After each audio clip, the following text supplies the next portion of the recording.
राजस्थान में होने वाले विधानसभा चुनावों को लेकर दोनों पार्टियां अपने अपने प्रत्याशियों को मैदान में उतार चुकी हैं। चुनाव से पहले बीजेपी और कांग्रेस दोनों पार्टियां एक दूसरे पर परिवारवाद को बढ़ावा देने का आरोप लगाती रहीं। लेकिन जब चुनाव में टिकट बंटवारे की बात सामने आई तो दोनों पार्टियों पर वंशवाद हावी रहा। कई सीटों पर परदादा दादा के बाद उनके पोते पोतियां चुनावी मैदान में हैं। चाहे बीजेपी हो या कांग्रेस, दोनों ने चेहरे तो बदले लेकिन परिवार को बदल नहीं पाई। इसी के चलते 45 सीटों पर उन लोगों को मौका दिया गया जिनकी 3 से 4 पीढ़ियां लगातार चुनावी मैदान में थी। और इस बार भी बात अगर मदेरणा परिवार की करें तो 3 पीढ़ियां राजनीति में एक्टिव रही हैं।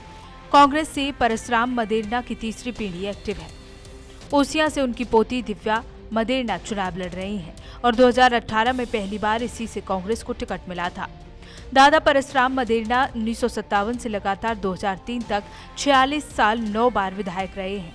मिर्धा परिवार की बात करें तो 70 साल से राजनीति में है। नागौर की 3 सीटों पर इस परिवार का दबदबा रहा है। 1952 के चुनाव में नाथूराम मिर्धा जीतकर मंत्री बने थे। नाथूराम मिर्धा ही भतीजे रामनिवास मिर्धा को उपचुनाव जिताकर राजनीति में लाए थे। इनके बाद अगर बात जयपुर राज परिवार की करें तो ये विरासत में मिली हुई राजनीति है। दरअसल जयपुर पूर्व राज परिवार भी आजादी के बाद से राजनीति में सक्रिय हो गया था। पूर्व राजमाता गायत्री देवी 3 बार 1962, 1967, 1971 में सांसद रही थी। गायत्री देवी के बाद पृथ्वी सिंह भी दौसा से सांसद रहे। बेटी भवानी सिंह ने भी 1979 में पहला चुनाव कांग्रेस की टिकट लोकसभा का लड़ा था।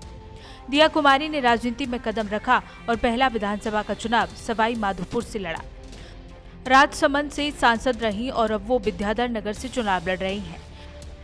बीकानेर राज परिवार भी राजनीति में काफी सक्रिय है। अब दादा करण सिंह की विरासत सिद्धि कुमारी संभाल रही हैं। वहीं देवी सिंह भारती की भी तीसरी पीढ़ी चुनावी मैदान में है। अब आपको कांग्रेस में परिवारवाद कितना हावी रहा है उसके बारे में बताते हैं। टोंक से सचिन पायलट चुनाव लड़ रहे हैं। टोंक से उनका दूसरा चुनाव है।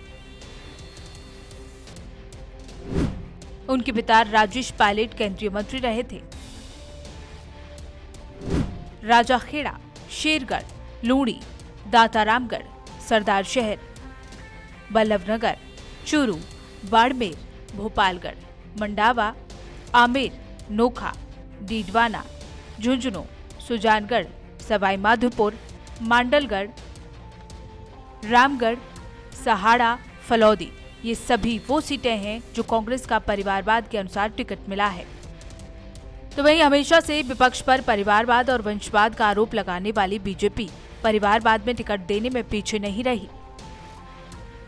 बीजेपी ने नदबई, डीग, कुम्हेर, नसीराबाद, सादुल शहर, Barmer, धरियाबाद, Rajsamand, Makrana, Shrimadhopur, Mundawar, Deoli, Uniara, Ladnun, Ramgarh Alwar, Sadulpur, Hanumangarh, Pachpadra.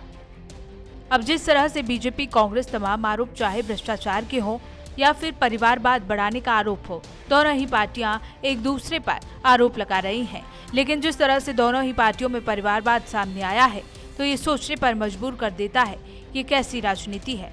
Bureau report, AMB network.